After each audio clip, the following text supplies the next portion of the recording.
प्यारे विद्यार्थियों, आज हम इस वीडियो लेक्चर में निषेचन की क्रियाविधि के बारे में अध्ययन करेंगे। जैसा कि आप सभी जानते हैं, निषेचन की जो क्रिया है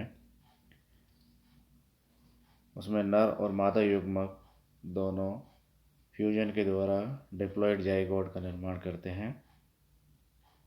निषेचन की जो क्रिया होती है वो जटिल प्रक्रिया है, जिसे हम अध्ययन की सुविधा के लिए 5 अवस्थाओं में विभाजित कर सकते हैं। तो ये 5 अवस्थाएं कौन कौन सी है, देखिए। शुक्राणु का अंडाणु तक पहुंचना, युग्मकों का संपर्क एवं निषेचन क्षमता, एक्रोसोम की क्रिया एवं भेदन, अंडाणु का सक्रियण और अंत में आता है युग्मकों के प्राक केंद्रकों का संगलन।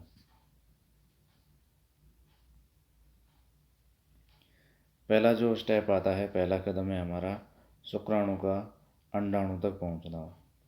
तो लैंगिक जनन की जो क्रिया होती है उसकी एक प्रमुख समस्या यह है कि जो शुक्राणु जो अंडाणु होते हैं उनकी मुलाकात किस प्रकार से हो, क्योंकि नर और जो मादा युग्मक होते हैं या तो वो अलग अलग प्राणियों में होते हैं या फिर वो अलग अलग अंगों में उत्पन्न होते हैं। तो इनमें से नर युग्मक होता है वो मोटाइल यानी कि गतिशील होता है, जबकि जो मादा युग्मक आकार में बड़े होते हैं और अचल या गतिहीन होते हैं। तो नर युग्मक जो होते हैं वो ही अंडाणु तक पहुंच करके गति के द्वारा उनके पास पहुंचते हैं और निषेचन की क्रिया को संपादित करते हैं।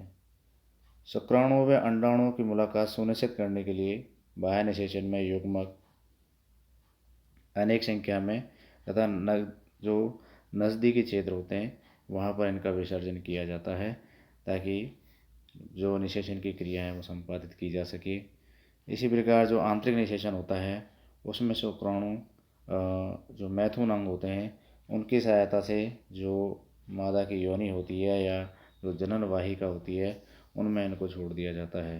दोनों ही परिस्थितियों में क्या होता है, जो शुक्राणु होते हैं वो अपनी गति की सहायता से अंडाणु की तरफ आगे बढ़ते हैं या अंडाणु के पास पहुंच जाते हैं, उनकी ओर आकर्षित होते हैं।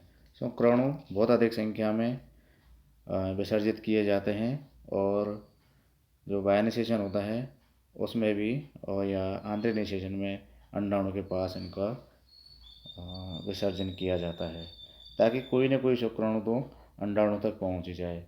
और अंडाणु का आकार में बड़ा होना भी निषेचन में सहायक होता है, क्योंकि यह शुक्राणु के संपर्क हेतु अधिक सतह उपलब्ध करवाता है। दूसरा स्टेप आता है कि जो युग्मक होते हैं उनका संपर्क और उनमें निषेचन की क्षमता किस प्रकार विकसित होती है। तो निषेचन एक अति विशिष्ट प्रक्रिया है। इसमें क्या होता है कि एक ही जाति के शुक्राणु और अंडाणु के बीच में निषेचन की क्रिया संपन्न होती है।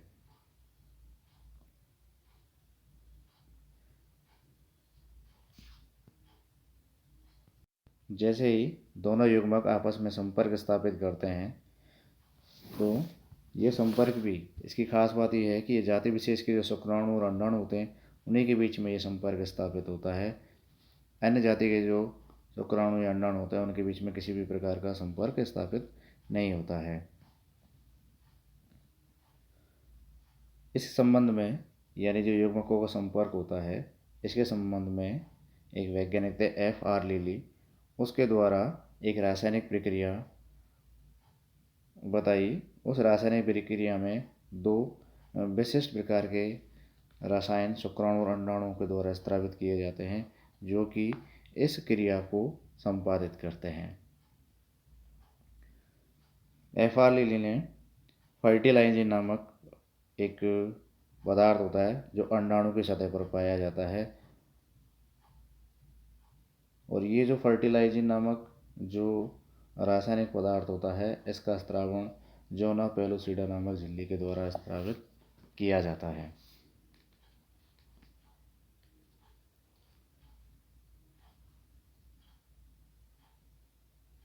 इसी प्रकार जो आपका शुक्राणु होता है उसकी जो सतह होती है उस पर एंटी फर्टिलाइजिन नामक की प्रोटीन पाई जाती है। तो ये दोनों प्रोटीन होती है आपस संपर्क स्थापित करती हैं, ये एक दूसरे को पहचानने का कार्य करती है। जिस प्रकार से ताला और चाबी एक दूसरे के पूरक होती है, इस प्रकार ही फर्टिलाइजिन और एंटी फर्टिलाइजिन दोनों जो रसायन होते हैं वो एक दूसरे के पूरक होते हैं। इनकी जो क्रिया होती है वो विशिष्ट होती है। यानी कि जो फर्टिलाइजिन और एंटी फर्टिलाइजिन ये आपस में एंटीजन एंटीबॉडी के समान कार्य करते हैं। इसके फलस्वरूप अनेक शुक्राणु जो अंडे की सतह होती है उस पर चिपक जाते हैं। तो इस क्रिया को हम स्पर्म एग्लूटिनेशन कहते हैं। एक ही जाति के फर्टिलाइजिन और एंटी फर्टिलाइजिन आपस में क्रिया कर सकते हैं। इस प्रकार शुक्राणु अपनी ही जाति के अंडाणु को पहचानने में मदद करता है। यानी कि इस प्रकार के जो दोनों रसायन हैं, ये रसायन आपस में एक दूसरे को आइडेंटिटी प्रदान करते हैं। अंडाणु की जो पीतक झिल्ली होती है उस पर अनेक प्रकार के बाइंडिंग रिसेप्टर साइट्स होती हैं जो शुक्राणु को बाइंडिंग प्रोटीन के साथ में क्रिया करने में मदद करते हैं।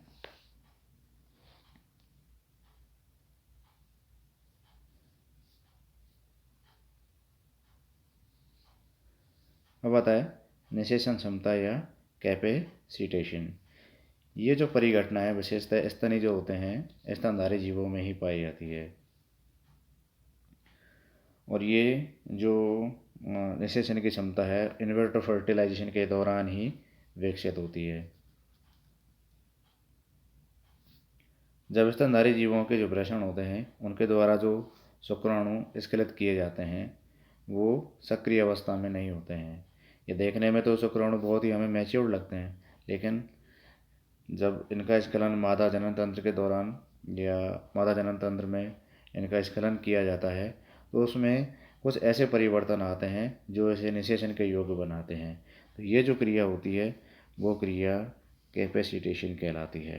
यानी मादा तंत्र में या मादा तंत्र के गर्भाशय में कुछ ऐसे रसायन स्रावित होते हैं जैसे sterol binding, albumin, lipoprotein, proteolytic, carbohydrate लायनकारी एंजाइम्स।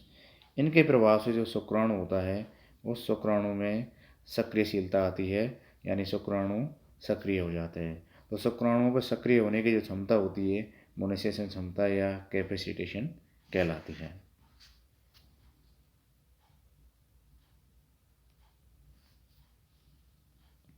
अब आता है एक्रोसोम की क्रिया एवं भेदन। जब शुक्राणु अंडाणु की सतह पर चिपक जाता है तो यह गतिहीन होकर अंडाणु की जो झिल्लियाँ होती है उनको भेदना स्टार्ट कर देता है। तो शुक्राणु जो अंडाणु की जो अनेक मेम्ब्रेन होती है, एग मेम्ब्रेन, जैसे कि primary egg membrane, secondary egg membrane या टर्शरी एग मेम्ब्रेन, इन सभी को भेदने के लिए क्या करता है, अंडाणु की झिल्ली तक पहुंच जाता है और शुक्राणु उनको भेदने का काम करता है। तो यह एक क्रिया है जो भौतिक रासायनिक क्रिया है। ये भौतिक और रासायनिक जो क्रिया होती है वो एक्रोसोम की सहायता से पूरी होती है। यानी कि शुक्राणु द्वारा अंडाणु में भेदने में मदद कौन करता है, एक्रोसोम। एक्रोसोम शुक्राणु के शीर्ष भाग में पाया जाता है और एक्रोसोम का निर्माण गोल्जी कोए के द्वारा किया जाता है, क्योंकि जो एक्रोसोम होता है उसमें हाइड्रोलाइटिक एंजाइम्स पाए जाते हैं। ये जो हाइड्रोलाइटिक एंजाइम्स होते हैं वो जो प्राइमरी या सेकेंडरी एग मेम्ब्रेन होती है उसको डाइजेस्ट करके उसमें पोर बना देते हैं और उन पोर की सहायता से शुक्राणु का जो अगला सिरा होता है या सिर या शीर्ष जो भाग होता है वो उसमें अंदर प्रवेश कर जाता है। अंडाणु की झिल्लियाँ शुक्राणु के लिए अवरोध का कार्य करती हैं तथा एक से अधिक शुक्राणु के प्रवेश को रोकने का भी कार्य करती हैं।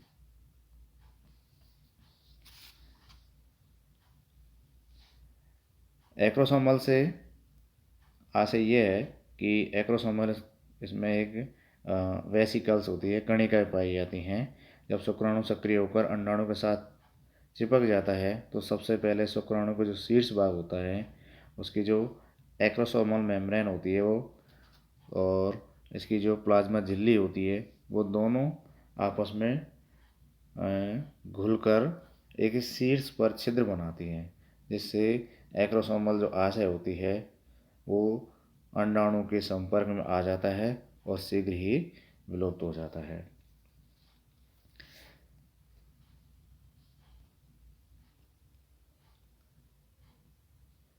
केंद्रक के समीप की जो एक्रोसोमल जो मेम्ब्रेन होती है वो लंबी होकर के एक्रोसोमल ट्यूब्स का निर्माण करती है, और यह जो ट्यूब होती है वो शुक्राणु केंद्रक से दोगुनी लंबी होती है। शेष बची संपूर्ण एक्रोसोमल झिल्ली उलटकर नलिका में मिल जाती है। यह एक्रोसोमल नलिका एक्रोसोमल लयनकारी एंजाइमों द्वारा घुलित अंड झिल्लियों में धीरे धीरे प्रवेश करती है।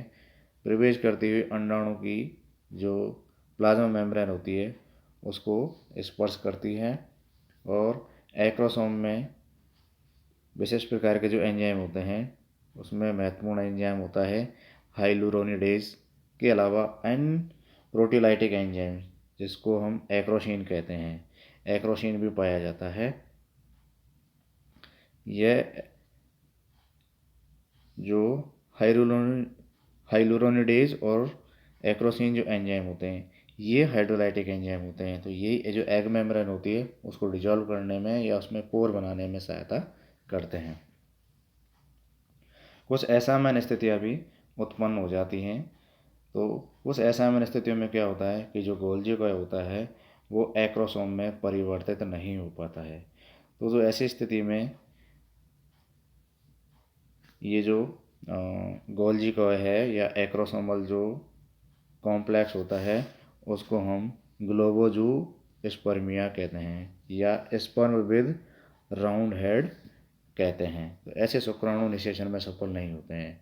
अगर इस प्रकार के शुक्राणु होंगे तो जो निषेचन की क्रिया है वो संपन्न नहीं होगी। एक्रोसोमल नलिका अंडाणु की प्लाज्मा झिल्ली के साथ संकलित होकर अंडाणु को सक्रिय बनाने का भी कार्य करती है। अब आता है एक्टिवेशन ऑफ ओवम, यानी अंडाणु का सक्रियण कैसे होता है, एक्टिवेशन कैसे होता है। जो जैसे ही शुक्राणु अंडाणु की जो प्लाज्मा मेम्ब्रेन होती है उसको स्पर्श करता है, दोनों झिल्लियों के बीच में एक संपर्क स्थापित हो जाता है और वो संकलित होकर के एक मोज़ेइक यानी कि कोमोज़ेइक मेम्ब्रेन का निर्माण कर लेती हैं। इस तरह दोनों जो युग्मक होते हैं उनकी झिल्लियाँ मिलकर के एक जाइगोटिक सेल का निर्माण कर लेती है, और इस समय अंडाणु में कुछ महत्वपूर्ण परिवर्तन होते हैं जिन्हें संयुक्त रूप से अंडाणु की सक्रिय क्रिया कहते हैं। तो जब अंडाणु का सक्रियण होता है तो उसके दौरान अंडाणु में कई घटनाएं दिखाई देती हैं, जैसे रंग में परिवर्तन होना, यानी जैसे ही शुक्राणु अंडाणु में प्रवेश करेगा तो उसका एक्टिवेशन हो जाएगा। तो जैसे एक्टिवेशन होगा तो उसके दौरान कौन कौन से परिवर्तन होते हैं, तो पहले परिवर्तन आता है चेंज इन कलर, यानी कि रंग में परिवर्तन। तो शुक्राणु के संपर्क में आने के बाद अंडे में वसा का वितरण समान हो जाने के कारण जो अंडा होता है उसका रंग पीला हो जाएगा, यानी कि जैसे अंडा एक्टिव हुआ, सक्रिय हुआ, तो कलर में चेंज आ गया, यानी कलर कैसा हो गया, पीला हो गया। फॉर्मेशन ऑफ फर्टिलाइजेशन कोन, यानी कि निषेचन शंकु का निर्माण। सेकंड बिंदु, सेकंड परिवर्तन क्या होता है, जैसे शुक्राणु की एक्रोसोमल नलिका व अंडाणु की प्लाज्मा झिल्ली का संकलन होता है वैसे ही संपर्क स्थल पर अंडाणु का कोश का द्रव्य फूलकर एक शंक्वाकार संरचना का निर्माण करता है, जिसे निषेचन शंकु या फर्टिलाइजेशन कोन कहते हैं।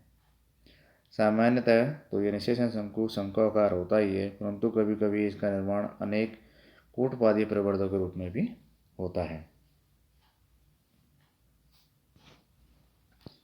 ये जो क्रिया होती है इसमें एक्रोसोमल कणिका भी अंडाणु के अंदर प्रवेश नहीं करती है, और अंडाणु में केवल और केवल जो शुक्राणु का केंद्रक होता है उसका मध्य भाग, माइटोकॉन्ड्रिया और प्रोक्सिमल सेंट्रियोल ही प्रवेश करते हैं। यानी कि जैसे ही शुक्राणु का जो शीर्ष भाग उसमें प्रवेश करेगा अंडाणु में, तो कौन कौन सी चीज़ इसके अंतर्गत जाएगी, शुक्राणु का केंद्रक जाएगा, मध्य भाग जाएगा, माइटोकॉन्ड्रिया जाएगा और प्रॉक्सिमल सेंट्रियोल जाएंगे।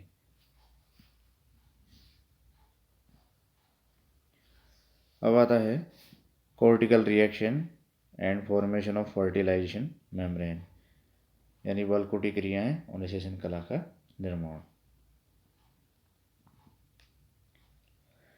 जो कॉर्टेक्स होता है उसमें अनेक प्रकार की भौतिक और रासायनिक क्रियाएं शुरू हो जाती हैं जिनको हम कॉर्टिकल रिएक्शन कहते हैं। ये क्रियाएं अलग अलग जंतुओं के समूह में अलग अलग प्रकार की हो सकती हैं। शुक्राणु के संपर्क स्थल से ही अंडाणु के बलकुट में उपस्थित जो कॉर्टिकल कणिकाएं होती है वह प्लाज्मा मेम्ब्रेन संगलित हो जाती है और फट जाती है। इनसे एंजाइम, संरचनात्मक प्रोटीन, म्यूकोपॉलीसेकेराइड आदि मुक्त हो जाते हैं। इसे ही हम कॉर्टिकल क्रिया कहते हैं। अंडाणु में एक्टिन का बहुलीकरण होता है। निषेचन शंकु से शुक्राणु को अंडे में खींच लिया जाता है तथा नर्स एंट्री सेंट्रोसोम के पास बनी माइक्रोट्यूब्यूल्स शुक्राणु के मध्य भाग को मात्रक प्राकेंद्रक के संलग्न हेतु खींचते हैं। कॉर्टिकल जो कणिकाएं होती हैं जो उसमें एंजाइम होते हैं वो अंडे की पृष्ठ सतह पर उपस्थित शुक्राणुग्राही ग्लाइकोप्रोटीन को रूपांतरित कर देता है जो दूसरे शुक्राणु के प्रवेश को रोक देता है। कॉर्टिकल कणिकाओं से मुक्त ट्रिप्सिन एंजाइम जो अंडाणु होता है उसकी प्लाज्मा मेम्ब्रेन और वाइटिलिन झिल्ली के मध्य उपस्थित जो बॉन्ड होते हैं उनको तोड़ देता है, जिससे वाइटिलिन झिल्ली प्लाज्मा झिल्ली से स्वतंत्र हो जाती है। कॉर्टिकल कणिकाओं से जो म्यूकोपॉलीसेकेराइड मुक्त होता है जल के प्राशन की क्रिया को प्रेरित करता है और प्लाज्मा मेम्ब्रेन विटेलाइन मेम्ब्रेन के ऊपर की ओर उठ जाती है और दोनों के बीच में एक चौड़ा रिक्त स्थान विकसित हो जाता है जिसको हम वेरी वाइटेलाइन स्पेस कहते हैं। यानी कि प्लाज्मा मेम्ब्रेन और वाइटेलाइन जो मेम्ब्रेन होती है उन दोनों के बीच में एक स्पेस बन जाता है, उस स्पेस को हम पेरी वाइटेलाइन अवकाश कहते हैं। कॉर्टिकल कणिका द्वारा स्रावित जो पेरोक्सिडेज एंजाइम होते हैं वो वाइटेलाइन कला में उपस्थित प्रोटीन के जो टायरोसिन एंड्स होते हैं उनके बीच में जो क्रॉस बॉन्ड बनाने की क्रिया को प्रेरित करने का भी कार्य करता है, जिससे जो विटेलाइन कला होती है वो मोटी हो जाती है और इस कला को ही हम निषेचन कला कहते हैं। ये एक डायग्राम है तो यहाँ आप देखिए कि ये बीच में आपको दिखाई दे रहा है, ये आपका अंडाणु है, ये आपका अंडाणु है, ये अंडाणु का न्यूक्लियस है,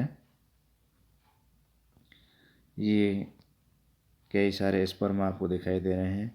तो जैसे ये जो स्पर्म होते हैं एग एनवलप के पास में संपर्क में आते हैं, संपर्क में आने के बाद में आप देख रहे हैं कि जो एग की जो मेम्ब्रेन होती है सबसे बाहरी जो मेम्ब्रेन होती है वो वाइटेलाइन मेम्ब्रेन होती है। उस वाइटेलाइन मेम्ब्रेन के संपर्क में जो स्पर्म की प्लाज्मा मेम्ब्रेन होती है वो संपर्क में आती है। इसका जो एक्रोसोम भाग होता है वो सक्रिय हो जाता है।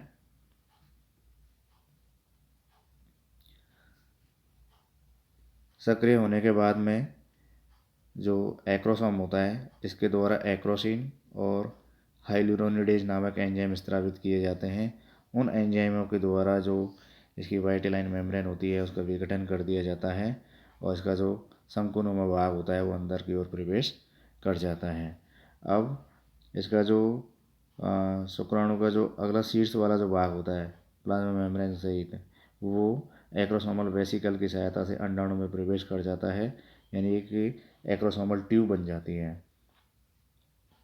ये एक्रोसोमल जो ट्यूब होती है आगे जाकर के विघटित हो जाती है। विघटित होने के बाद में जो शुक्राणु का केंद्रक होता है माइटोकॉन्ड्रिया होता है और प्रॉक्सिमल सेंट्रियोल होता है, ये सारे के सारे शुक्राणु के अंदर प्रवेश कर जाते हैं। शुक्राणु में जिस पथ से ये सारे होकर के गुजरते हैं वो पथ आपका पेनिट्रेशन पथ कहलाता है। तो ये संपूर्ण क्रिया है जो निषेचन के अंतर्गत आती है।